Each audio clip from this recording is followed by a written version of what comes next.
अस्सलाम वालेकुम जी। Welcome back to my YouTube channel. Welcome back to another episode of इकूज़ world. कैसे हैं जी आप सब? आई होप आप सब ठीक ठाक होंगे। अल्हम्दुलिल्लाह जी, हम भी बिल्कुल ठीक ठाक हैं। धूप अच्छी खासी लगी हुई है, तो चलते हैं आज आप लोगों को साथ लेकर। गाड़ी में जो मट्टी है उसको इग्नोर कीजिएगा, क्योंकि यार ऐसी ये जगह है ना कि इतनी मट्टी हो जाती है ना जिस जगह पे हम लोग रहते हैं, क्या मैं क्या बताऊँ। तो यहाँ पे जी आज हमने जाना था, थोड़ा सा घूमने का हमारा मन कर रहा था, तो मैंने कहा कि चलते हैं आज जॉयलैंड, जो कि इस्लामाबाद की फेमस तरीन पार्क है। और वहाँ पे बच्चों के लिए आप लोगों को प्ले सेक्शन अलग से मिलता है, बड़ों के लिए एंजॉयमेंट काफ़ी है, फूड कोर्ट्स हैं, हर चीज़ आपको वहाँ पे एक जगह पे ही मिल जाएगी। तो धूप अच्छी लगी हुई थी, मैंने कहा हम निकले थोड़ा ना 4-5 के करीब थे, ताकि फिर शाम हो जाए। शाम का व्यू ही आपको पता है मज़े का होता है, पार्क वगैरह में लोग ही शाम को जाते हैं, तो दिन के टाइम तो जाने का फ़ायदा ही नहीं होता। तो फिर मैंने शाम का ही टाइम चूज़ किया, मैंने कहा कि चले शाम को ही चलते हैं। और यहाँ पे गाड़ी में हमारा फेवरेट सिंगर लगा हुआ था, सतिंदर सरताज, और इसके गाने बहुत अच्छे। ये गाना कौन सा आप लोगों ने मुझे कमेंट करके लाजमी बताना है, ठीक है। तो जी कैसे हैं आप सब? अगर आप लोग नए आए हैं मेरे चैनल पर तो चैनल को सब्सक्राइब कीजिएगा, वीडियो को लाइक कीजिएगा, शेयर कीजिएगा, प्यारा सा कमेंट लाजमी कीजिएगा। साथ में जो बेल आइकन है उसको लाजमी प्रेस कर दें, ताकि मेरी आने वाली जो न्यू वीडियो है ना उसका नोटिफिकेशन आपको टाइमली मिल जाए, ठीक है। ये इग्नोर नहीं करना आपने। एंटर होंगे जी हम लोग पार्क में। यहाँ से अपनी वो टिकट ली है जी, एंटर होने वाली एंट्री टिकट जो होती है आपको पता है वो 200 पर पर्सन पड़ती है आपको। वो ली, सबसे पहले हमारा वेलकम किया जी इनने, ये जो चौधरी साहब हैं इन्होंने वेलकम किया, इनसे मिले, इनको कुछ दिया भी है, और यानी कि पैसे वगैरह जो इनको देने चाहिए वो दिए। फिर उसके बाद जी आ गए हम लोग अपनी फेवरेट प्लेस पे। ये झूला मुझे बहुत पसंद है, मैं जब भी आती हूँ ना मैं इस पर बैठती हूँ। ये ठीक है, समझ आता है, डर भी नहीं लगता इस पर, तो मैं तो इस पर ना बैठ जाती हूँ। पता नहीं क्यों मुझे अच्छा लगता है इस पर बैठना, मुझे झूला ये वाला बहुत ज़्यादा पसंद है। तो चलें आगे मैं थोड़ा सा आप लोगों को दिखाती हूँ।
तो यहाँ पे आपको पता है रश भी बहुत ज़्यादा होता है ना, कि बंदा घूमने जाए और ऐसी चीज़ें हों, आपको हर चीज़ नज़र आ रही हो शाम के टाइम, बड़ा अच्छा लगता है कि ये लोग इतने आए हुए होते हैं, फिर मज़ा आता है ना। फिर ये नहीं है कि बंदा एक दूसरे को देखे, बंदा अपने इंजॉयमेंट करे ना, इंजॉयमेंट बहुत ज़रूरी होती है, ठीक है। मैं तो ये कहती हूँ कि यहाँ पे तुर्किश आइसक्रीम भी आपको मिलती है, फ़र्स्ट ऑफ ऑल मैं ये भी बता दूँ आपको। और ये वाला इतना कोई ख़तरनाक झूला था ना, वो डिस्कवरी वाला और ये वाला, मैं कहती हूँ कि पता नहीं बंदा कैसे बैठ जाता है। ये लिटरली मेरे से ना ये झूला देखे बोला भी नहीं जा रहा, और सल्यूट है उनको जो इस पे बैठ के ना प्रॉपर एक लेते हैं। आई डोंट नो, मुझे इतना खौफ आता है इस झूले से। तो ये वाला हमारा फेवरेट था, तो इस पे मैंने भी लिया, और जो हमारे साथ गए थे उनको भी मैंने यहीं पे बिठा दिया। मैंने कहा आप लोग भी इस पर बैठो, ये मज़े का है। ये वाला हम लोगों ने ट्राई किया, बड़े मज़े का था, मज़ा आया यहाँ पे बैठ के। और आप लोग मुझे बताएं कौन कौन अगर इस्लामाबाद से मुझे देख रहा है, और किस किस ने ये वाली प्लेस जो है वो विज़िट की है, मुझे कमेंट करके लाजमी बताइएगा। और मैं कहती हूँ कि फैमिली के लिए ना एक दिन ऐसा आप लोगों को निकालना चाहिए जिसमें आप फैमिली के साथ आउटिंग करें, यानी कि कोई तीसरा बंदा आपके साथ ना हो, आपकी खुद की फैमिली हो, हस्बैंड वाइफ हो, बच्चे हों। उनके लिए मैं कहती हूँ वीक में ना एक दिन तो ऐसा ज़रूर होना चाहिए कि जो कि सारा जो दिन है ना वो आपने उन्हीं के साथ स्पेंड करना हो। तो आजकल मैं देख रही हूँ ना कि हस्बैंड्स के पास टाइम ही नहीं होता, वो फैमिली तो दूर की बात है, बच्चों को भी प्रॉपर टाइम नहीं दे रहे होते। तो इससे बच्चा भी थोड़ा सा पीछे हो जाता है, अटैचमेंट उसकी भी थोड़ी सी कम हो जाती है। और वाइफ तो सारा दिन घर के कामों में बिजी रहती है, रात को वैसे ही थका के सो जाती है जल्दी, लेकिन बच्चों को जो है ना वो प्रॉपर टाइम चाहिए होता है, प्रॉपर अटेंशन चाहिए होती है अपने बाप की, माँ की, इवन के हर रिलेशन की। तो कौन कौन मेरी बात से एग्री करता है मुझे कमेंट करके लाजमी बताना। देखिए बच्चों के लिए ना थोड़ा आपको टाइम निकालना पड़ता है, ये नहीं है कि टाइम निकलता नहीं है, खुद उसको मैनेज करें, टाइम को कैसे आपने मैनेज करना है, कैसे लेके चलना है आपने, और कैसे मेंटेन करना है काम को, और फिर अपनी फैमिली को भी साथ लेके चलना है। तो ये चीज़ें ना प्रॉपर आप लोगों को, जो जेंट्स हैं स्पेशली मेरी वीडियो जो देख रहे हैं, वो भी एग्री करेंगे मेरी इस बात से। हो सकता है कोई एग्री ना भी करे।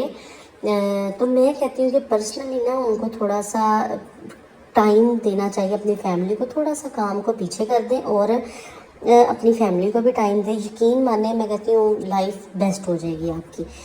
ये चीज़ें बहुत ज़रूरी होती हैं, इन चीज़ों को ना आप प्लीज़ इस चीज़ को समझा करें। ज़रूरी नहीं है कि माना कि ठीक है हम भी समझते हैं कि काम ज़रूरी है, लेकिन काम इतना भी ज़रूरी नहीं होता कि आप काम की वजह से अपनी फैमिली को भूल जाएं। तो मेरी रिक्वेस्ट है आप सबसे, आजकल जो स्टोरीज़ चल रही होती हैं, अक्सर आप लोगों ने सोशल प्लेटफॉर्म पे देखा होता है, टिकटॉक पे देखा होता है, कुछ लोगों के ये वे होता है, फ़नी वे होता है, वो फ़नी वे में ये बात ले लेती हैं। कुछ लड़कियां बात सीरियस करती हैं लेकिन पीछे वो सॉन्ग लगा देती हैं कि ये थोड़ा सा फ़नी लगने लगता है, लेकिन ये होता फ़नी नहीं है। पर्सनली मैं भी इस बात पे कर रही हूँ कि एहतजाज कर रही हूँ कि होना चाहिए, फैमिली को प्रॉपर एक टाइम देना चाहिए। तो ठीक है, आप लोग मुझे कमेंट करके ज़रूर बताइएगा कि आप लोग इस बात से एग्री हैं कि नहीं है। तो यहाँ पे जी फिर हम लोग शाम का वक्त हो रहा था, मैंने कहा कि जल्दी से जो जो चीज़ें कैप्चर करने वाली हैं वो कर लूँ। उसके बाद हम लोगों ने घर के लिए निकलना था क्योंकि घर जाना ज़रूरी था, और घर पे जो पीछे पलटून में छोड़ के आई थी ना उनको भी पका के खिलाना था। ये नहीं होता कि बस मैं आई हूँ खा लिए बाई से तो फिर बस जी घर जाके कुछ भी नहीं करना। घर जाके भी जो हमारे वेट पे होते हैं ना बैठे कि आएंगे तो ढाबा खोलेंगे, अगर एक दिन भी ढाबा लेट हो जाता है ना तो मूड नहीं उनके सही होते। तो ये चीज़ मेरे साथ होती है, लेकिन अब अल्हम्दुलिल्लाह थोड़ा सा सुकून में हूँ मैं कि अब 2-3 बंदे हैं और हम लोग ना इजीली मैं मैनेज कर लेती हूँ अपना सारा। मैं कहती हूँ कि सल्यूट है उन हाउसवाइफ को जो जॉइंट फैमिली में रह रही हैं, उनकी बातें सुन रही हैं, उनको बर्दाश्त कर रही हैं। मैं किसी को गलत नहीं कह रही, ठीक है, जज मत कीजिएगा मेरे वे को, मैं जिस वे में बात कर रही हूँ। मैं कह रही हूँ कि एक औरत जब अपना सारा टाइम सेक्रीफाइस कर रही है आपके साथ, हर चीज़ आपको प्रॉपर टाइम दे रही है, हर चीज़ आपको दे रही है, लेकिन फिर भी आप उसकी सेक्रीफाइसेस को माने ना, उसको तरजीह ना दे किसी बात पे, तो ये गलत है उसके साथ। अगर वो बोलती नहीं है तो इसका हर किसी मतलब नहीं होता कि उसको तकलीफ़ नहीं होती, उसको भी पेन होता है, दर्द होता है उसे भी, लेकिन आप लोग प्लीज़ उसको भी समझा करें। मैं इस बात के अगेंस्ट नहीं हूँ कि फैमिली जॉइंट में नहीं रहना चाहिए, रहना चाहिए जॉइंट फैमिली में भी, लेकिन ये भी होता है कि कभी सास को बहू की सुननी पड़ती है और बहू को सास की सुननी पड़ती है, लेकिन दोनों एक दूसरे को समझें तभी ये ना घर चलते हैं, अदरवाइज नहीं चलते हैं। आज बड़े लेक्चर दे दिए हैं। आई होप कि आज के जो लेक्चर है ना सारे वो आप लोगों को समझ आ गए होंगे। चलें अब जाता है, अब हमारा जाने का टाइम आ गया। यहाँ पे ये गोल्डन मैन डांस कर रहा था, वो भी मैंने आप लोगों को दिखा दिया। ये था पूरा जॉयलैंड जो कि मैंने आप लोगों को दिखा दिया है। तो इंशाल्लाह मिलेंगे एक और ऐसी ही मज़ेदार वीडियो के साथ। तब तक अपना ख्याल रखिएगा, मुझे दुआ में याद रखिएगा। चैनल पे नए आए तो चैनल को सब्सक्राइब लाजमी कीजिएगा। और लास्ट बात, जो मैंने बातें की हैं उसको सीरियस भी लें और सीरियस ही लें, बस जाने ना दें आप लोग, ठीक है। तो उन बातों को सारी को आपने सीरियस लेना है, फैमिली को टाइम देना है, सास बहू एक दूसरे को समझें, जो जो चीज़ें मैंने आप लोगों को बता दी हैं उस पर आप लोगों ने अमल करना है ज़रूरी। ओके जी, अपना ख्याल रखिएगा, टेक केयर, अल्लाह हाफिज़।